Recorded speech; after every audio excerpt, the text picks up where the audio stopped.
Microorganisms, friend or foe? Request before starting the question answers.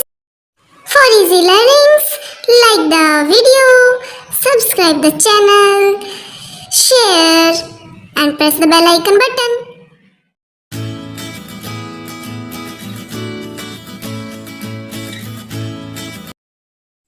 Dear students, today we will learn about some question answers from chapter 2, Microbes, Friend or Foe. Our first question is, how are viruses different from other microorganisms? Virus बाकी दूसरे सूक्ष्म जीव जंतुओं से अलग कैसे हैं? Answer is, उत्तर है, viruses are non-living when they do not find a host and they become living after finding a host cell. Host cell का क्या मतलब है?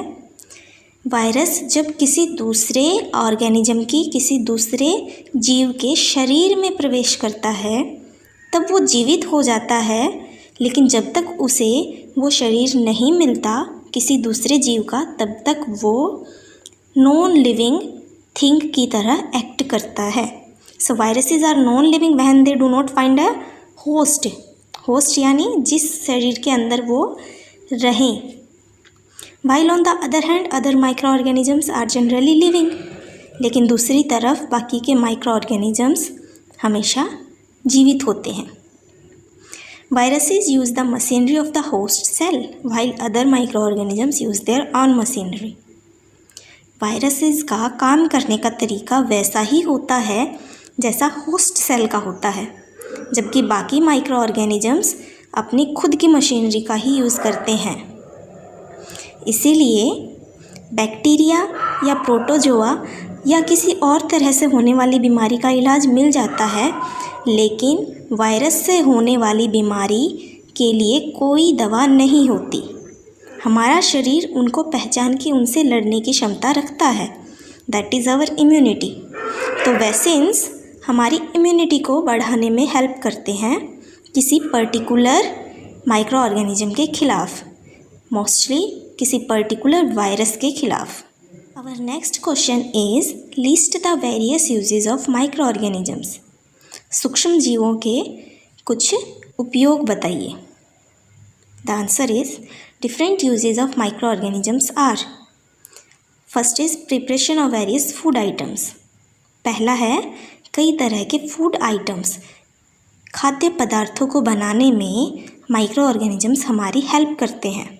जैसे ईस्ट की हेल्प से ब्रेड बनती है, जैसे दूध से दही बनने के लिए उसमें लैक्टोबैसिलस बैक्टीरिया होता है. So they help in preparation of various food items. Second is, they are also used for produce medicines, alcohol, wine and vinegar. कुछ दवाइयाँ बनाने में, अल्कोहल बनाने में, वाइन बनाने में और विनेगर बनाने में. विनेगर यानी सिरका, इनमें भी काम किसका है? माइक्रो ऑर्गेनिजम्स का. Third is cleaning environment. देखिए, अगर कोई जीव जंतु मर जाता है तो उसकी डेड बॉडी को ख़त्म करने का काम, डिकम्पोज करने का काम माइक्रो ऑर्गेनिजम्स करते हैं. So they help in cleaning of environment. Our next question is, describe the role of micro organisms in cleaning the environment. And second, sewage treatment. सूक्ष्म जीवों का क्या रोल है इन्वायरमेंट को क्लीन करने में और सीवेज यानी गंदगी जो हम नालियों में बहा देते हैं उसके ट्रीटमेंट में माइक्रो ऑर्गेनिजम्स कैसे हेल्प करते हैं. तो first, cleaning the environment. Answer is, micro organisms as environment cleaner. इस पैरा में आपको बताया गया है सूक्ष्म जीवों का रोल एक इन्वायरमेंट क्लीनर के रूप में. Microorganisms decompose organic waste and break them to simple molecules that can be absorbed by plants as nutrients. सूक्ष्म जीव जैविक वेस्ट को डिकम्पोज करने का काम करते हैं, यानी कि उनको कॉम्प्लेक्स से सिंपल मॉलिक्यूल में ब्रेक करने का काम करते हैं और उन्हें उस लेवल तक ब्रेक करते हैं जिसे प्लांट्स न्यूट्रिएंट्स की तरह एब्जॉर्ब कर पाए। Second is micro organisms in sewage treatment. Sewage treatment में माइक्रो ऑर्गेनिजम्स का role. Sewage contains faecal matter, household waste and chemicals from factories. Sewage में होता है मल संबंधित पदार्थ, घरेलू वेस्ट और फैक्ट्री से कारखानों से निकला हुआ रसायन, केमिकल। पानी को वाटर बॉडीज जैसे कि नदी, नाले, तालाब, झीलें, इनमें डिस्चार्ज करने से पहले, इनमें छोड़ने से पहले सीवेज ट्रीटमेंट प्लांट्स में उसकी ट्रीटमेंट की जाती है, उसका सुधार किया जाता है जिससे वो वाटर बॉडीज़ पॉल्यूटेड होकर ख़राब ना हो जाए। Biogas is also produced by anaerobic bacteria during the treatment. इस ट्रीटमेंट के दौरान जब anaerobic bacteria in organic matters पे एक्ट करता है तो बायोगैस भी बनती है जिसका प्रयोग रसोई में ईंधन के रूप में किया जाता है। Our next question is write a short note on antibiotics vaccines.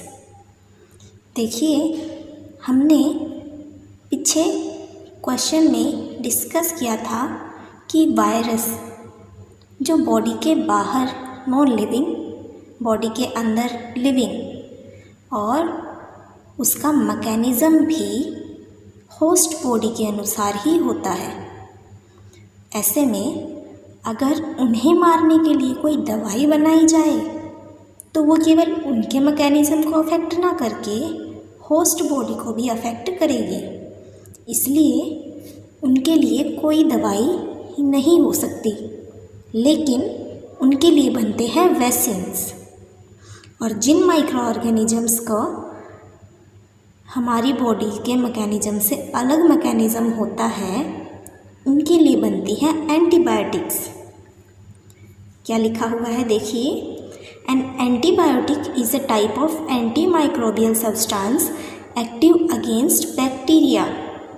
They may either kill or inhibit the growth of bacteria.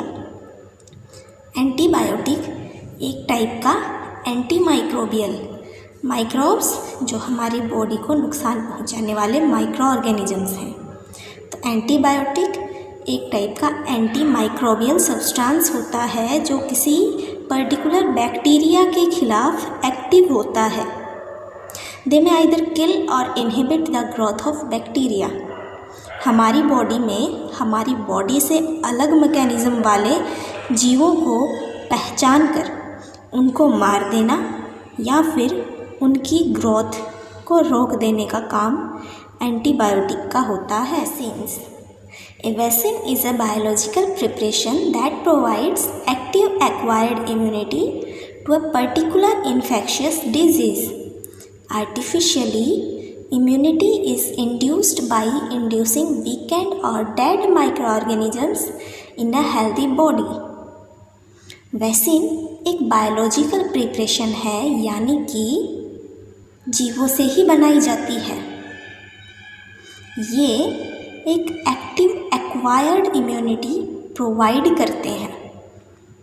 Active समझ जाते हैं, एक्वायर्ड का मतलब है वो इम्यूनिटी जो हमें जन्म के साथ नहीं मिलती, पर हमें जीवन के दौरान उसे एक्वायर करना होता है।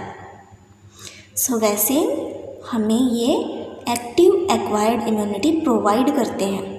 इम्यूनिटी रोग प्रतिरोधक क्षमता, लेकिन कौन से रोग? To a particular infectious disease, किसी विशेष इन्फेक्शियस यानी एक व्यक्ति से दूसरे व्यक्ति में फैल जाने वाली बीमारियाँ। कुछ होती हैं जो एक व्यक्ति से दूसरे में नहीं फैलती, जैसे कि किसी न्यूट्रिएंट की कमी से होने वाली बीमारी कभी भी एक व्यक्ति से दूसरे व्यक्ति में नहीं फैल सकती। ये तो हो ही नहीं सकता कि अगर किसी के अंदर आयरन की कमी है और आप उसके पास जाके बैठ जाए तो आपकी बॉडी के अंदर आयरन की कमी तो हो नहीं सकती। So they are non infectious disease.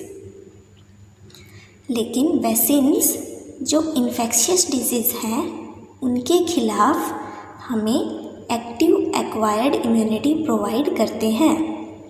Artificially immunity is induced by inducing weakened or dead micro organisms in a healthy body. हमारे शरीर में अगर बहुत तीव्र रिएक्शन करने वाले या बहुत तेज़ी से एक्ट करने वाले और हमें नुकसान पहुंचाने वाले माइक्रोब्स एंटर हो जाए तो हमारी बॉडी उनसे लड़े उससे पहले वो हमें बहुत ज़्यादा नुकसान पहुंचा सकते हैं, या हो सकता है कि हम उनके खिलाफ लड़ ही ना पाएँ और मौत हो जाए। इसलिए टीकाकरण किया जाता है। वैक्सीन यानी टीका। जैसे पोलियो के खिलाफ होता है पोलियो का टीका, तो उसमें होता क्या है, जो वैक्सीन होता है उसमें होता है कि शरीर में कमज़ोर या मरे हुए माइक्रो ऑर्गेनिज़म एंटर कराए जाते हैं। हमारी बॉडी की इम्यूनिटी उन्हें पहचान कर उनके खिलाफ एक्ट करते हुए उन्हें ख़त्म कर देती है। सो आर्टिफिशियली इम्यूनिटी हमें इससे मिल जाती है। उन डेड बॉडीज़ को मारने के बाद हमारी बॉडी में वो डेड माइक्रो ऑर्गेनिजम्स या वीकेंड माइक्रो ऑर्गेनिजम्स जो इंड्यूस किए गए थे उनके खिलाफ जब बॉडी ने लड़ाई की तो जो सेल्स उसके बॉडी उस माइक्रोब के खिलाफ एक्ट करने के लिए बने थे वो हमारी बॉडी में लाइफ टाइम के लिए बन जाते हैं। जैसे आपने देखा होगा किसी को चिकन पॉक्स एक बार हो जाए तो उसे दोबारा नहीं होता, क्योंकि हमारी बॉडी उसके खिलाफ जो एंटीबॉडीज़ हैं वो बना के और हमेशा के लिए तैयार कर लेती है। इसलिए जब भी वैसा ही माइक्रो ऑर्गेनिज्म दोबारा आएगा तो वो हमारी बॉडी को नुकसान नहीं पहुंचा पाएगा। सो इससे हमें आर्टिफिशियली इम्यूनिटी मिलती है। The body generates antibodies and fight. These antibodies remain in body and protect it. I hope you enjoyed the video. Please let us know in the comment section. Bye.